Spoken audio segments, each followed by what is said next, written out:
Hello friends, मेरा नाम हितेश। आप सभी का स्वागत करता हूँ मेरे यूट्यूब चैनल मैकमेनिया पे। मैं आज लाया हूँ 2015 इसरो सॉल्यूशन पार्ट 2। मैंने 2016 के सॉल्यूशन ऑलरेडी अपलोड कर दिए हैं। अगर आपने उन्हें नहीं देखा है तो प्लीज़ उन्हें देख लीजिए, मैं उनका लिंक डिस्क्रिप्शन बॉक्स में दे दूँगा। Hope you like it. तो चलिए शुरू करते हैं आज का वीडियो। हमारा पहला क्वेश्चन है, a frame of two arms of equal length L is shown in the figure. The flexible rigidity of each arm of the frame is EI. The vertical deflection at a point of application of the load P. हमें इस point पे deflection निकालना है, तो इसकी naming कर देते हैं ए बी एंड सी। मैं आपसे ये कहना चाहूँगा कि अगर आपको ऐसा कभी भी स्ट्रक्चर दिखता है, ऐसे उल्टे सीधे कोई भी स्ट्रक्चर दिखते हैं और डिफ्लेक्शन पूछा जाए, तो आप स्ट्रेन एनर्जी से जाइए। स्ट्रेन एनर्जी से आपका ईजी पड़ेगा डिफ्लेक्शन निकालना। तो सबसे पहले हम ए बी की आर्म की बात करते हैं। ए बी, जब हम इस लोड को बी पे शिफ्ट करेंगे तो एक एक्सियल लोड आएगा पी का, और साथ ही साथ एक मूवमेंट आएगा पी इंटू एल। हमारे एक्सियल के कारण जो स्ट्रेन एनर्जी स्टोर होती है वो कंपेरेटिवली इसके मूवमेंट के कारण जो स्ट्रेन एनर्जी स्टोर होती है उसके कंपैरिजन में बहुत कम होती है, तो उसको हम निगलेक्ट कर सकते हैं। तो हम मूवमेंट के कारण स्ट्रेन एनर्जी निकालते हैं। यू इक्वल टू, इसको U1 नाम दे देते हैं, 0 to L m square dx upon 2EI। यहाँ पे वैल्यू पुट कर देते हैं, 0 to L, m की वैल्यू है PL का स्क्वायर dx अपॉन 2EI। जब हम इसको सॉल्व करेंगे तो हमारा आएगा P square L cube upon 2EI। ठीक है, अब हम बात करते हैं BC आर्म की। ये BC आर्म है, ठीक है, इस पे लोड लग रहा है P। तो हम इस यहाँ पे एक सेक्शन ले लेते हैं XX, जिसकी डिस्टेंस x है। इस सेक्शन को नाम दिया XX। तो इसके कारण जो मूवमेंट आएगा P इंटू एक्स आएगा। तो हम इससे जो स्ट्रेन एनर्जी है वो निकाल लेते हैं। 0 to L, यहाँ पे वैल्यू पुट कर देते हैं PX का whole square DX upon 2EI। तो इसको जब सॉल्व करेंगे तो देखिए क्या आता है, ये आएगा P square L cube upon 6EI। दोनों में स्ट्रेन एनर्जी को ऐड कर देते हैं। टोटल स्ट्रेन एनर्जी क्या आएगी, U1 प्लस U2 होगी। वैल्यू पुट करते हैं, P square L cube upon 2EI plus P square L cube upon 6EI। तब जब इन दोनों को सॉल्व करेंगे तो क्या आएगा, 4P square L cube upon 6EI। इतना आ जाएगा हमारा। हम डिफ्लेक्शन इक्वल टू जानते हैं। अगर हम इसको स्ट्रेन एनर्जी को लोड के रिस्पेक्ट में डिफ्रेंशिएट कर दे तो हमारा स्ट्रेन एनर्जी डिफ्लेक्शन आ जाएगा। तो हम इसको डिफ्रेंशिएट करते हैं तो हमारा आ जाएगा 4P L cube upon 3EI। हमारा अगला क्वेश्चन है, for the matrix the eigenvalues are. Suppose करते हैं इस मैट्रिक्स की आइगन वैल्यू λ1 एंड λ2 है। हमें पता है sum of eigen values equal to होता है ट्रेस यहाँ पे कितनी है, 8 है। मल्टीप्लिकेशन ऑफ आइगन वैल्यू होती है उसकी डिटर्मिनेंट के इक्वल। तो यहाँ पे डिटर्मिनेंट कितनी आ रही है, 15। इक्वेशन 1 है, इक्वेशन 2 है। इक्वेशन 1 से हम λ1 की वैल्यू निकाल लेते हैं, क्या है कि 8 माइनस λ2। ठीक है, यहाँ पे वैल्यू पुट कर देते हैं इक्वेशन 2 में। तो हमारी इक्वेशन हो जाएगी क्या, 8 minus λ2 into λ2 equal to 15। Multiply करते हैं तो माइनस का λ2 स्क्वायर एंड प्लस का 8 λ2 माइनस का 15 इक्वल टू 0। तो हम इसको ऐसे भी लिख सकते हैं, λ2 स्क्वायर माइनस का 8 λ2 माइनस का प्लस का 15 इक्वल टू 0। तो हम इसके जब फैक्टर करेंगे वहाँ से वैल्यू निकालेंगे तो लैम्डा की वैल्यू कितनी आ जाएगी, 3,5। तो हमारे आइगन वैल्यू क्या हो जाएंगे, 3,5। तो ऑप्शन सी इज राइट। हमारा अगला क्वेश्चन है, a milling cutter having 8 teeth is rotating at 150 RPM if feed per tooth is 0.1, the table speed in mm per minute. तो टेबल स्पीड क्या होती है, स्पीड का फॉर्मूला होता है स्पीड इक्वल टू हमारा होगा RPM multiplied by teeth multiplied by होगा फीट पर टूथ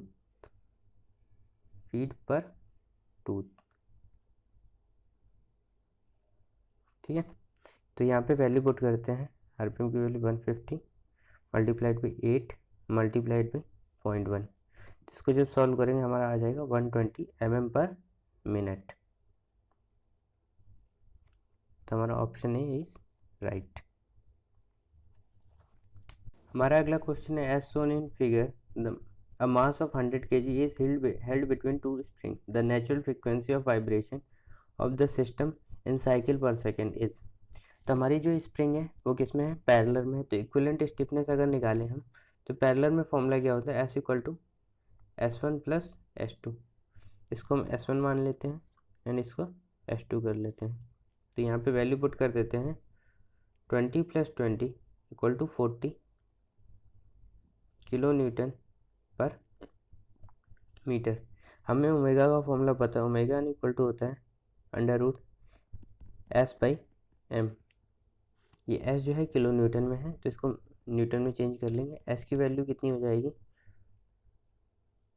40,000 अपन एम की वैल्यू कितनी है 100 है। तो यहाँ से ओमेगा एन की वैल्यू आ जाएगी 20 and omega N equal to हम जानते हैं 2πf, क्योंकि साइकिल पर सेकेंड में पूछिए हमसे।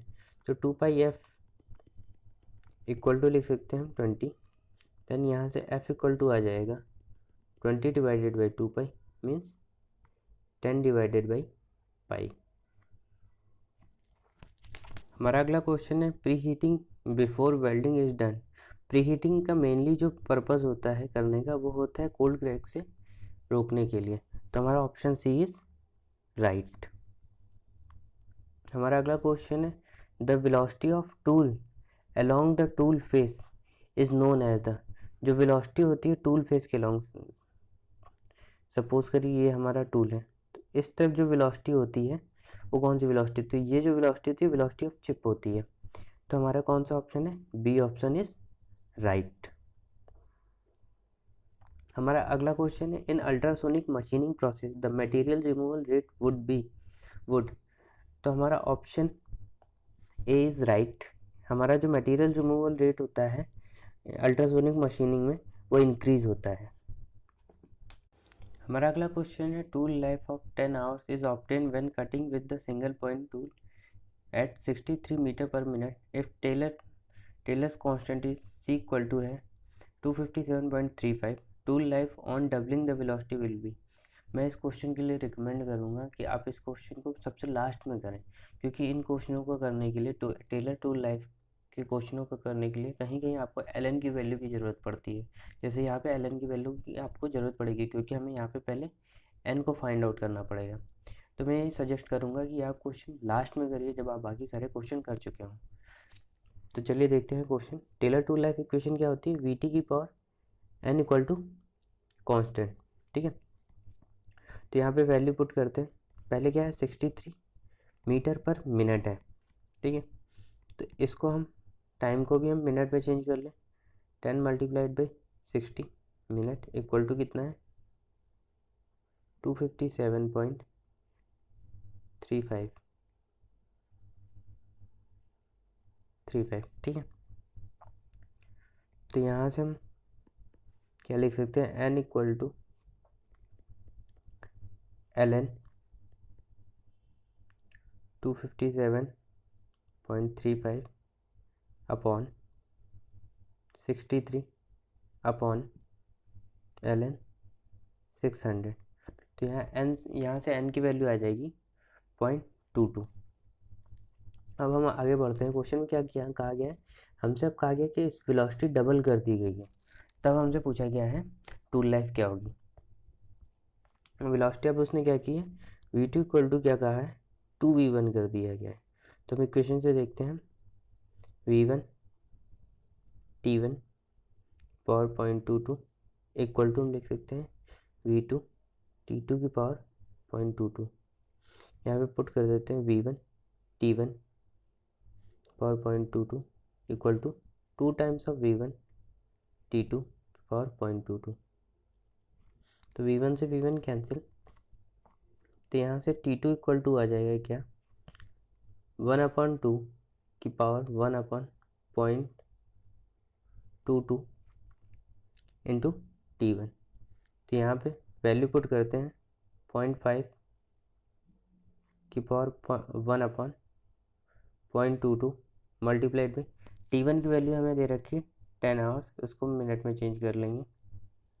तो यहाँ से हम जब वैल्यू फाइंड आउट करेंगे तो क्या आएगी, T2 इक्वल टू आ जाएगी हमारी 25.69 मिनट। तो ये हो जाएगा हमारा आंसर। हमारा अगला क्वेश्चन है 3-to-1 method of a location and a jig और fixture would collectively restrict the work piece in n degree of freedom where the value of n। तो जो हमारा 3-to-1 मेथड होता है जिग्स एंड फिक्सचर में, उसके लिए हमारा जो डिग्री ऑफ फ्रीडम होता है वो रिस्ट्रिक्टेड होता है 9। तो ऑप्शन सी इज राइट। हमारा क्वेश्चन है during orthogonal machining with the HHS tool the rack angle is 5 degree, undeformed chip thickness is 0.25 mm, the end width of cut is 4 mm, assuming the shear strength of the workpiece material is 350 Newton per meter square mm square and the coefficient of friction as 0.5, determine cutting and thrust force।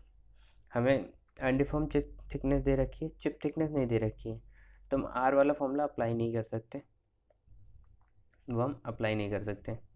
क्योंकि हमें are की ज़रूरत क्यों पड़ेगी, क्योंकि हमें find out करना है। ऐसे क्वेश्चन में हमें फाइव हमारे लिए बहुत इंपॉर्टेंट रोल प्ले करता है। तो जब तक हम फाइंड आउट नहीं कर पाएंगे तब तक हम आगे क्वेश्चन में नहीं बढ़ पाएंगे। तो हमें अगले ऑप्शन की तरफ जाना पड़ेगा। अगला ऑप्शन हमारे पास क्या है, merchant theory analysis. Merchant theory analysis से क्या कहता है, 5 = 45 प्लस α/2 माइनस का β/2। उससे पहले हमें बीटा फाइंड आउट करना पड़ेगा, क्योंकि अल्फा इक्वल टू दे रखा है 5 डिग्री, हमें बीटा फाइंड आउट करना पड़ेगा। बीटा के लिए हमें क्या, फ्रिक्शन कोफिशिएंट ऑफ फ्रिक्शन दे रखा है, तो हम बीटा इक्वल टू लिख सकते हैं 10 इनवर्स 0.5। तो यहाँ से बीटा की वैल्यू हमारी क्या आ जाएगी, बीटा की वैल्यू आ जाएगी हमारी 26.57। वैसे मेरे हिसाब से आप ये 0.5 की वैल्यू याद कर लें, क्योंकि इसरो में आपको कैलकुलेटर तो प्रोवाइडेड है नहीं, और ज़्यादातर कोफिशिएंट ऑफ फ्रिक्शन 0.5 ही देंगे। अगर इनकेस 0.5 देते हैं तो आपके लिए ईजिली हो जाएगा, आसानी से, आपको किसी की दिक्कत भी नहीं होगी। तो आप मेरे ख्याल से याद कर लें वैल्यू 26.57 डिग्री। तो अब हम इस इक्वेशन में पुट करते हैं हम, और फाइव की वैल्यू फाइंड आउट करते हैं। 5 = 45 प्लस का 5/2 माइनस का 26.57 अपॉन 2। तो यहाँ से 5 की वैल्यू जब फाइंड आउट करेंगे तो यहाँ से 5 की वैल्यू आ जाएगी 34.22 डिग्री। अब हम क्या करते हैं, मर्चेंट थ्योरी एनालिसिस लगाते हैं सब। उससे पहले लेकिन हमें शियर फोर्स पता होना चाहिए। उसके लिए उसने हमें शियर स्ट्रेंथ की वैल्यू दे रखी है, टाउ की वैल्यू दे रखी है उसने हमें 350 न्यूटन पर mm स्क्वायर। हम टाउ इक्वल टू लिख सकते हैं क्या, F S upon BT sine phi. हमें इन सब की वैल्यू पता है, टाउ ऐसे ही। तो यहाँ पे वैल्यू पुट करेंगे हम, तो एफ एस की वैल्यू फाइंड आउट करेंगे। बी हमें दे रखा है, टी दे रखा है, फाई की वैल्यू पता कर ली हमने, टाउ एस की वैल्यू हमें दे रखी है। तो यहाँ से एफ एस की वैल्यू निकालेंगे। एफ एस की वैल्यू आ जाएगी 62.37 न्यूटन। अब हम चलते हैं मर्चेंट सर्किल की तरफ। सबसे पहले मर्चेंट सर्किल ड्रॉ कर लेते हैं। मर्चेंट सर्किल कैसे ड्रॉ होगा, एक सर्किल ड्रॉ कर लिया हमने,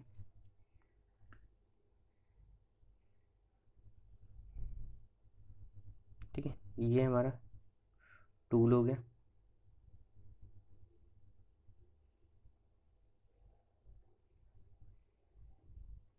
ये हो गया एफ, ये हो गया N, और ये रिजल्टेंट फोर्स R। इस फोर्स को लिखेंगे F, इस फोर्स को लिखेंगे N। ये होता है हमारा कटिंग फोर्स FC, ये होता है थ्रस्ट फोर्स FT, एंड ये होता है FS। एक फोर्स और बनता है, उसको दिखाने की कोई ज़रूरत नहीं। ये एंगल हमारा होता है बीटा। कलर चेंज कर लेता हूँ, ज़्यादा आसानी से आपको समझ में आएगा। ये एंगल होता है हमारा बीटा, इतना एंगल होता है हमारा अल्फ़ा, और ये एंगल होता है हमारा फाई। तो यहाँ से हम FS इक्वल टू लिख सकते हैं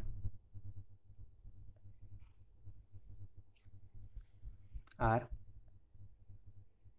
cos phi plus beta minus alpha. ठीक है, इतना। तो यहाँ से हम R की वैल्यू फाइंड आउट कर सकते हैं। वैल्यू पुट करेंगे तो R की वैल्यू आ जाएगी हमारी 1106.97 न्यूटन। अब हम एफ से इक्वल टू लिख सकते हैं, इस फिगर से लिख सकते हैं। अगर ये बीटा है, अगर ये एंगल बीटा है, इतना अल्फ़ा है, तो ये कितना हो जाएगा, ये अगर हम निकालें, ये हो जाएगा 90 माइनस बीटा हो जाएगा। ये एंगल हमारा 90 माइनस बीटा होगा, तो इतना एंगल हमारा कितना आएगा, बीटा माइनस अल्फ़ा आएगा। तो हम लिख सकते हैं F C equal to R cos beta minus alpha. तो हम यहाँ पे सारी वैल्यू जब पुट करेंगे तो हमारे एफ सी की वैल्यू आ जाएगी 1029.45 न्यूटन। ठीक है, ऐसे हम एफ टी की वैल्यू फाइंड आउट करेंगे।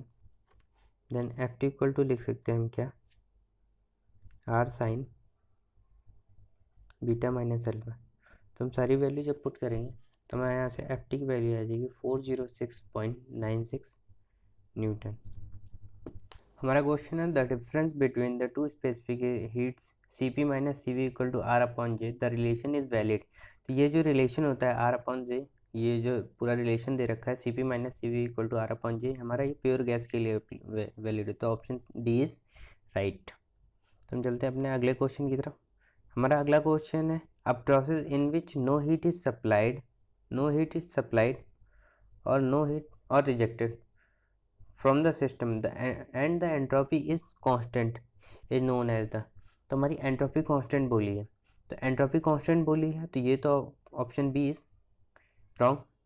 आइसोथर्मल भी रॉन्ग हो गया, क्योंकि हीट सप्लाइड और रिजेक्टेड होती है आइसोथर्मल में, तो ये भी रॉन्ग हो गया। तो ऐसा ऑप्शन कौन सा बचा, कौन सा प्रोसेस हमारा जो बचा जो सेटिस्फाई कर रहा है, पॉलीट्रॉपिक प्रोसेस। तो ऐसे प्रोसेस को क्या बोलते हैं, पॉलीट्रॉपिक प्रोसेस। तो हमारा ऑप्शन सी इज राइट। हमारा अगला क्वेश्चन है Carnot cycle has maximum efficiency for. हम सबको पता है कार्नोट साइकिल मैक्सिमम एफिशिएंसी कब होगी उसकी, जब वो रिवर्सिबल इंजन में होगा। तो ऑप्शन सी इज राइट। हमारा अगला क्वेश्चन है the inlet and outlet condition of the steam for an adiabatic steam turbine are as indicate in the figure. The notation are fully usually followed if the mass rate of steam through the turbine is 20 kg per second, the power output में बोल रहे हैं हमसे power. तो हम steady flow energy equation लिख सकते हैं। इनलेट पे कंडीशन दे रखी है H1 V1 Z1 P1, outlet पे कंडीशन दे रखी है H2 V2 Z2 and P2 की वैल्यू दे रखी है। तो हम ऐसा फिर इक्वेशन लिखें तो हम क्या लिख सकते हैं, हम पहले पर यूनिट मास के लिए निकाल लेंगे, बाद में 20 kg पर सेकेंड जितना मास फ्लो रेट दे रखा है, mass flow 20 kg per second जो दे रखा है उससे मल्टीप्लाई कर देंगे तो हमारा आंसर आ जाएगा, पावर आउटपुट हमें पता चल जाएगी। तो पहले हम पर यूनिट मास के लिए निकाल रहे हैं, for unit mass.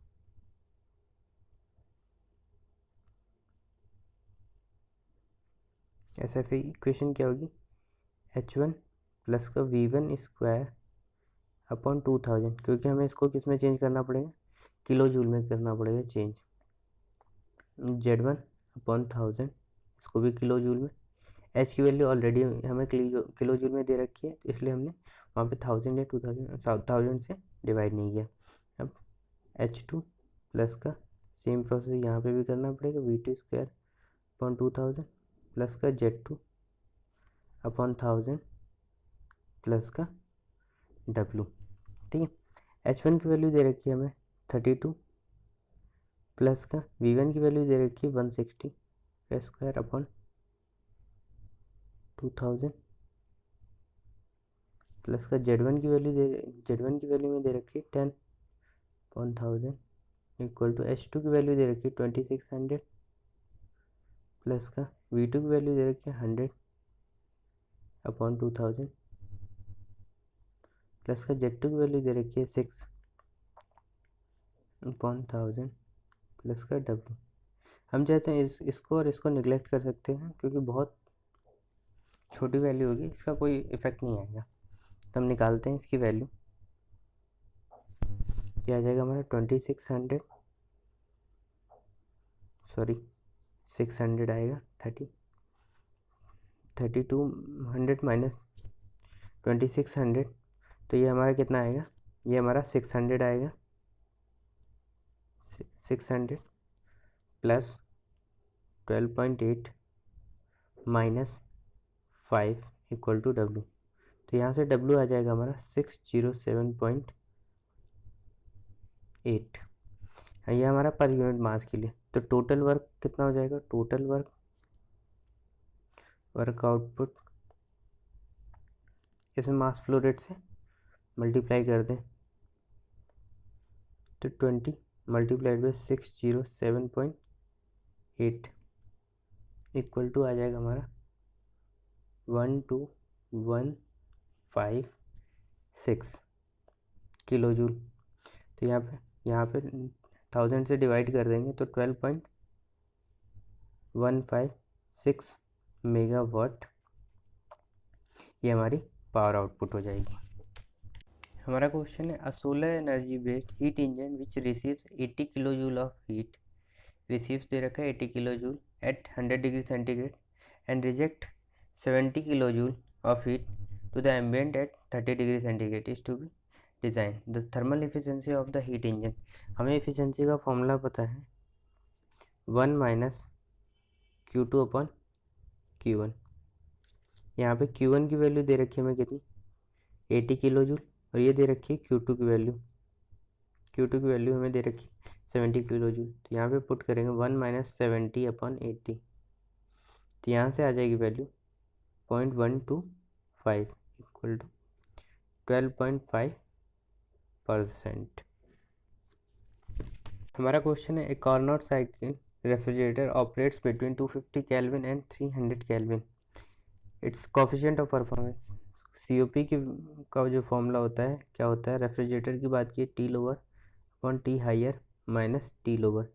T higher की वैल्यू हमें कितनी दे रखी है 300 केल्विन, और T लोअर की वैल्यू में दे रखी है 250 केल्विन। तो यहाँ पे वैल्यू पुट करते हैं तो कितना हो जाएगा,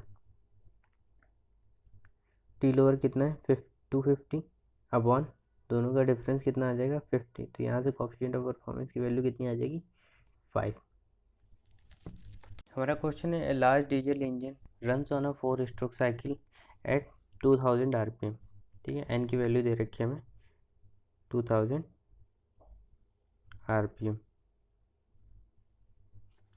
the engine has a displacement of 25 litre, displaced volume दे रखा है कितना 25 लीटर्स। ठीक है, the brake mean effective pressure की दे रखा है 0.6, ब्रेक मीन इफेक्टिव प्रेशर कितना दे रखा है 0.6 mega newton per metre square. ठीक है, it consume 0.018 kg per second of fuel, calorific value दे रखी है हमें इतनी 42,000 kilo joule per kg। Determine the brake power, हमें ब्रेक पावर दे रखा है। ब्रेक पावर हम डायरेक्टली लिख सकते हैं PM इंटू डिस्प्लेसमेंट वॉल्यूम जो भी दे रखा है इंटू जो स्पीड है नंबर ऑफ साइकिल पर सेकेंड, तो N अपॉन 4 स्ट्रोक है, इसने 4 स्ट्रोक की बात की है टर्न्स ऑन 4 स्ट्रोक होगा। यहाँ पे 4 स्ट्रोक की बात की है तो यहाँ पे N/120 होगा। तो यहाँ पे वैल्यू पुट करते हैं। BP की वैल्यू दे रखी है, सॉरी मीन इफेक्टिव प्रेशर की वैल्यू दे रखी थी 0.6 मेगा न्यूटन, तो किलो न्यूटन में चेंज कर लिया। ये हो जाएगा, वॉल्यूम दे रखा है 0.025 मल्टीप्लाइड बाई 2000 डिवाइडेड बाई 120। तो यहाँ से ब्रेक पावर की वैल्यू आ जाएगी 250 किलोवाट। हमारा क्वेश्चन है, a gas having a negative Joule Thomson effect mu is less than 0 when throttled will, जब इसे थ्रोटल किया जाएगा जिसका नेगेटिव जूल थॉम्सन कॉफिशिएंट है, तो वो जो गैस होगी वो बिकम वार्मर होगी। तो option number B is right. हम अपने अगले क्वेश्चन की तरफ चलते हैं। अगला क्वेश्चन है, the pressure of an ideal gas and its mean kinetic energy E per unit volume are related by a relation.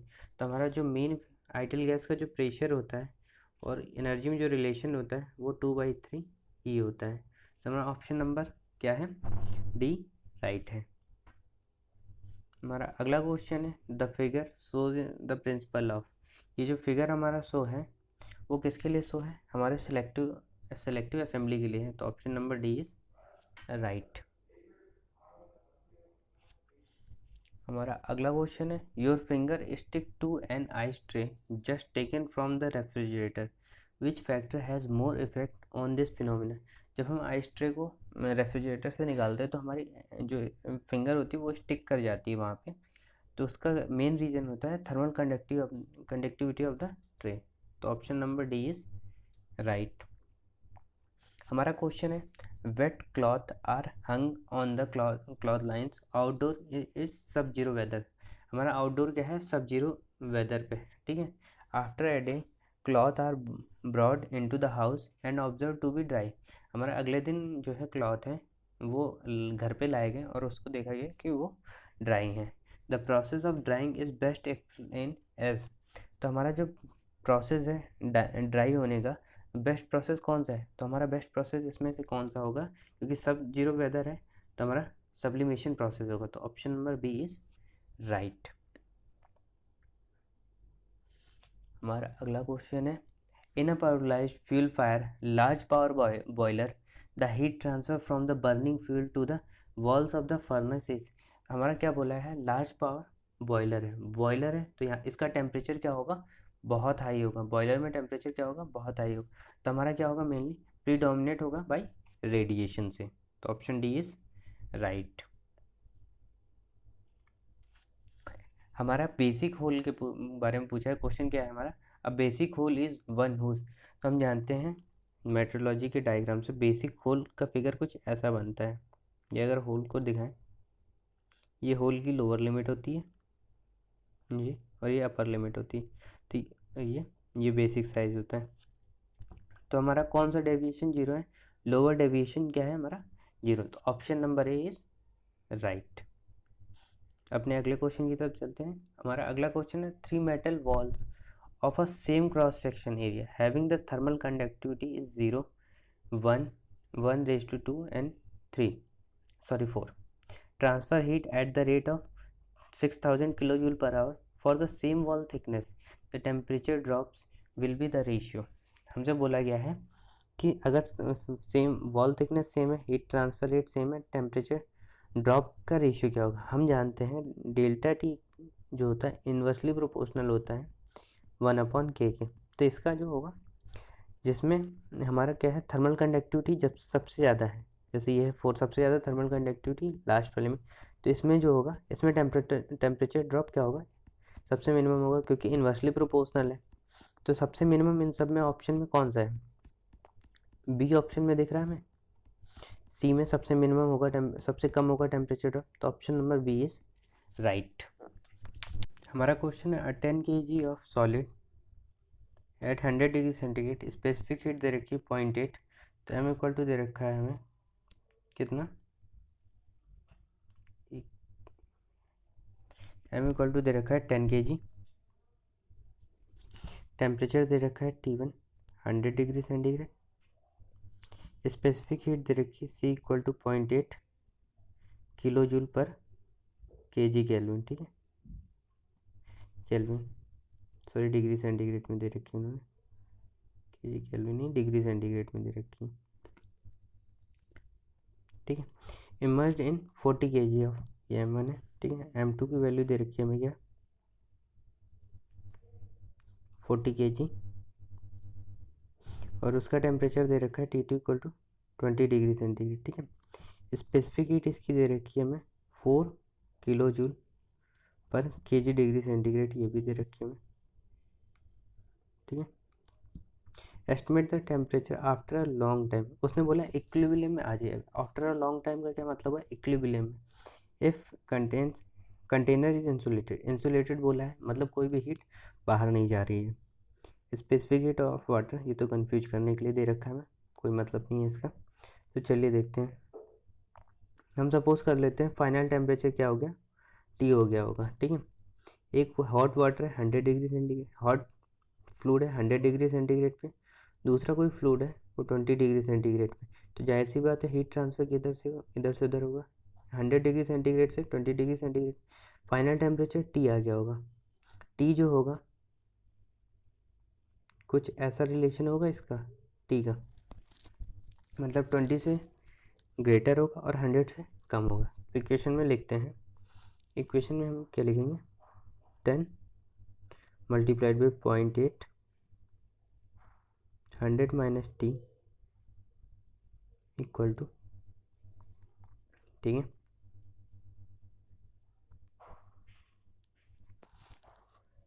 क्या है 40 मल्टीप्लाइड बाई 4 टी माइनस 20, ठीक है। ये पॉइंट से हट जाएगा, ठीक है। ये आ जाएगा 8 और ये 5 हो जाएगा,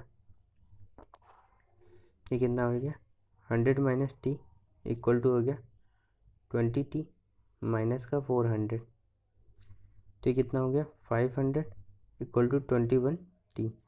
तो यहाँ से टी इक्वल टू आ जाएगा हमारा 500 डिवाइडेड बाई 21 इक्वल हो जाएगा 23.8, 23.8 degree centigrade means 24 degree centigrade. हमारा अगला क्वेश्चन है, for a current wire 20 mm diameter है, तो डायमीटर दे रखा है हमें 20 mm, तो रेडियस कितनी हो जाएगी 10 mm, ठीक है 10 mm, ठीक है। एयर एच दे रखा है, maximum heat dissipation occurs when the thickness of insulation is, हमसे क्रिटिकल थिकनेस पूछिए ना कि क्रिटिकल रेडियस पूछिए। ये सपोज करिए एक वायर है, इसके ऊपर हमने कोई इंसुलेशन वो किया हमने, इतना पहले 10 था, ठीक है। उसने ये पूछा है क्रिटिकल थिकनेस पूछी है, ना कि ये डिस्टेंस पूछी है हमसे, क्रिटिकल रेडियस नहीं पूछी हमसे, क्रिटिकल थिकनेस पूछी है, तो इतनी डिस्टेंस हमें निकालनी है, ठीक है। तो हम जानते हैं क्रिटिकल रेडियस इक्वल टू हो गई क्या, के बाई एच। के की वैल्यू दे रखी है हमें क्या 0.5, mm में चाहिए तो 1000 से मल्टीप्लाई कर दिया अपॉन 20, ठीक है। ये कितना है 20 वाट पर मीटर स्क्वायर, ठीक है। तो ये आ जाएगा कितना, ये हो गया 25 mm। तो अगर हमें क्रिटिकल रेडियस हमें पता चल गया 25 mm, तो हमें थिकनेस निकालनी है, तो पहले थिकनेस निकालनी है, क्रिटिकल रेडियस से एक्चुअल रेडियस माइनस कर दें और आ जाएगा 25 माइनस पहले रेडियस कितनी थी 10, हमारा आ गया 15 mm। तो थिकनेस क्या हो गई हमारी 15 mm। तो हमारे ऐसा कोई भी ऑप्शन नहीं है जिसमें 15 mm, तो option D is none of the above. हमारा अगला क्वेश्चन है, steel ball of mass 1 kg, mass जो स्टील बॉल का हमें दे रखा है कितना m1 1 kg दे रखा है, स्पेसिफिक हीट दे रखी है हमें C 0.4 kilo joule per kg, ठीक है। Is at a temperature of 60 degree centigrade, हमें T1 दे रखा है 60 डिग्री सेंटीग्रेड, ठीक है। It is dropped into the 1 kg of water, तो M2 दे रखा है हमें 1 kg, T2 दे रखा है हमें 20 डिग्री सेंटीग्रेड, हमें सी पता है वाटर के लिए क्या होता है 4.18 होता है, यहाँ पे 4.2 ले लेंगे कैलकुलेशन के लिए, 4.2 किलो जूल पर केजी, ठीक है, किलो जूल पर केजी। ये हमारा कितना है 60 डिग्री सेंटीग्रेड है,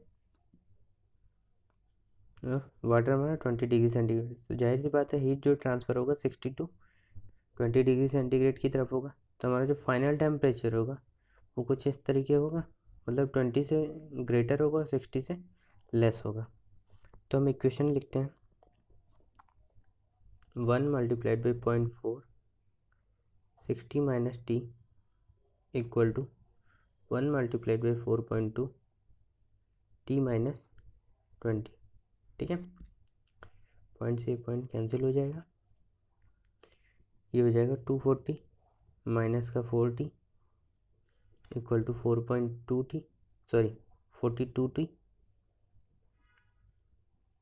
42t माइनस का ये आ जाएगा हमारा 840, ठीक है। तो यहाँ से जब टी की वैल्यू फाइंड आउट करेंगे वो आएगी 23.5 degree centigrade.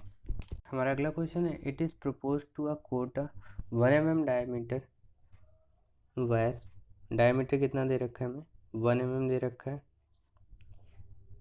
With enamel paint thermal conductivity K की वैल्यू दे रखी है 0.1 वाट पर मीटर केल्विन, ठीक है।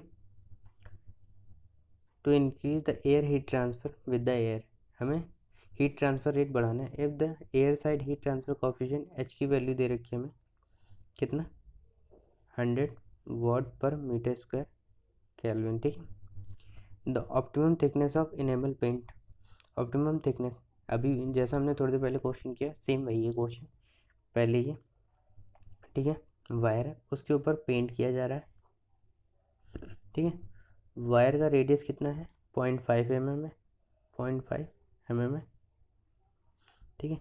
ये जो वायर का रेडियस है 0.5 mm है, इस पर हम इनेमल पेंट की कोई लेयर चढ़ा रहे हैं, उसकी थिकनेस इसने पूछी है, ना कि टोटल डिस्टेंस पूछी है, क्रिटिकल रेडियस नहीं पूछी है, थिकनेस पूछी है हमसे। जो हम इनेमल पेंट वो कर रहे हैं उसकी थिकनेस क्या होगी, तो हम यहाँ पे वैल्यू पुट करते हैं। हमें पता है R critical thickness equal to K by H, K की वैल्यू है 0.1 अपॉन 100 मल्टीप्लाइड बाई 1000, क्योंकि mm में चाहिए तो यहाँ से क्या आ जाएगा 1 mm, तो थिकनेस क्या आ जाएगी हमारी R C minus R equal to 0.5 mm, thickness क्या आ गई हमारी 0.5 mm। तो हमारा option number B is right. हमारा अगला क्वेश्चन है, as per IT5 standard tolerance unit I is equal to, I का जो फॉर्मूला होता है वो क्या होता है, आई इक्वल टू होता है 0.45 cube root of D plus का 0.001 डी, तो ऑप्शन सी इज राइट। हमारा अगला क्वेश्चन है, circular shape appear in this fashion when view at an angle other than 90, जब हम 90 के अलावा किसी और एंगल से देखते हैं सर्कुलर शेप को तो हमें क्या दिखेगा इलिप्टिकल दिखेगा, तो ऑप्शन बी इज राइट। हमारा अगला क्वेश्चन है, starting friction is low, starting friction हमसे पूछा गया है किसके लिए लो होता है, तो हमारा ऑप्शन है हाइड्रोस्टैटिक लुब्रिकेशन, हाइड्रोस्टैटिक लुब्रिकेशन के लिए हमारा जो स्टार्टिंग फ्रिक्शन होता है वो लो होता है। Which of the following is a trapezoidal thread, तो हमसे ट्रेपेजोइडल थ्रेड के बारे में पूछा गया है कौन सा है, तो एक्मे थ्रेड जो है हमारा वो ट्रेपेजोइडल थ्रेड है, तो option A is right. A drawing which shows the product which its component in their correct physical relationship, ऐसी ड्राइंग जो कि कंपोनेंट के साथ उसके फिजिकल रिलेशनशिप को दिखाता है, प्रोडक्ट के फिजिकल रिलेशनशिप को दिखाता है कंपोनेंट के साथ, ऐसी ड्राइंग को हम बोलते हैं असेंबली ड्राइंग, तो ऐसा तो हमारा option number C is right. हमारा अगला क्वेश्चन है, which one of the following is a solid state joining process, हमसे पूछा है इनमें से कौन सा है जो सॉलिड स्टेट जॉइनिंग प्रोसेस है, तो हमारा सॉलिड में सॉलिड में कौन सा आता है? फ्रिक्शन वेल्डिंग जो होता है हमारा सॉलिड में आता है, तो ऑप्शन सी इज़ राइट। हमारा अगला क्वेश्चन है the tool life of a ball bearing at a load of 10 kilo Newton. हमसे दे रखा है लोड कितना दे रखा है, 10 किलो न्यूटन दे रखा है। इस टाइम इसकी जो लाइफ है वो 8000 आवर्स दे रखी है। If the load is increase to 20 kilo newton, 20 kilo newton तक हमने लोड इंक्रीज़ कर दिया है और सारी कंडीशनें उसने बोली सेम रखनी है। Then its life in hours, hour में ही पूछी लाइफ, तो बॉल बीयरिंग के लिए लाइफ का फॉर्मूला होता है